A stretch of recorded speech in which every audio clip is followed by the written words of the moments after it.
साथियों, किसी भी देश की प्रगति में नीति निर्णयों में ठहराव, स्टैग्नेशन, स्टेटस को एक बहुत बड़ी बाधा होता है। हमारे देश में भी पुरानी सोच और अप्रोच के कारण, कुछ परिवारों की लिमिटेशंस के कारण एक लंबा ठहराव रहा।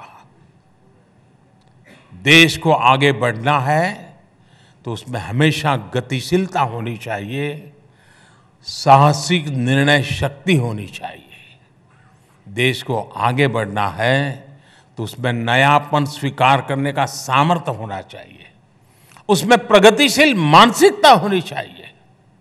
देश को आगे बढ़ना है तो उसे अपने देशवासियों की क्षमताओं पर, उनकी प्रतिभा पर भरोसा होना चाहिए और इन सब से ऊपर देश के संकल्पों और सपनों पर देश की जनता का आशीर्वाद होना चाहिए। लक्ष्यों की प्राप्ति में जनता की सहभागिता होनी चाहिए। सिर्फ सरकार और सत्ता के माध्यम से समस्याओं का समाधान खोजने का रास्ता बहुत ही लिमिटेड रिजल्ट देता है। लेकिन जब 130 करोड़ देशवासियों का सामर्थ्य जुटता है, जब सबका प्रयास लगता है, तो फिर देश के सामने कोई भी समस्या टिक नहीं पाती। इसके लिए देश के लोगों का सरकार पर भरोसा उतना ही जरूरी है।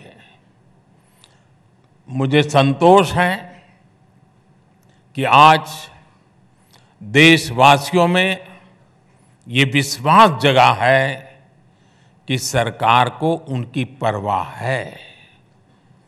इसकी और एक वजह भी मैं आपको बताना चाहूंगा, और वो है गवर्नेंस में ह्यूमन टच, सुशासन में संवेदनशीलता।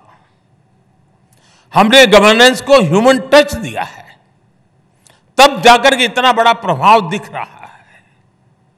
अब जैसे वाइब्रेंट विलेज योजना,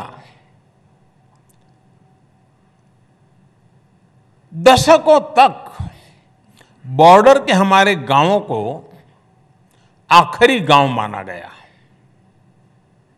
हमने उन्हें देश का पहला गांव होने का विश्वास दिया। हमने वहां विकास को प्राथमिकता दी। आज सरकार के अधिकारी, मंत्री इन गांवों में जा रहे हैं, वहां के लोगों से मिल रहे हैं, वहां लंबा वक्त गुजार रहे हैं। नॉर्थ ईस्ट के लोगों को भी पहले दिल की और दिल्ली की दूरी बहुत अखरती थी।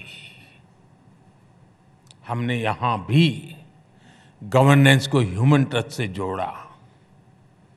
अब केंद्र सरकार के मंत्री, जैसे अरुण जी ने बड़े विस्तार से बताया, नियमित रूप से नॉर्थ ईस्ट का विजिट करते हैं, और वो भी स्टेट कैपिटल पर नहीं, डिटेल इंटीरियर में जाते हैं।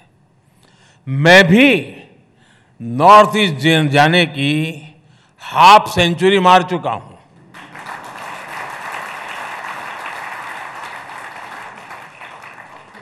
साथियों, इस संवेदनशीलता ने ना सिर्फ नॉर्थ ईस्ट की दूरी कम की है, बल्कि वहां शांति की स्थापना में भी बहुत मदद की है।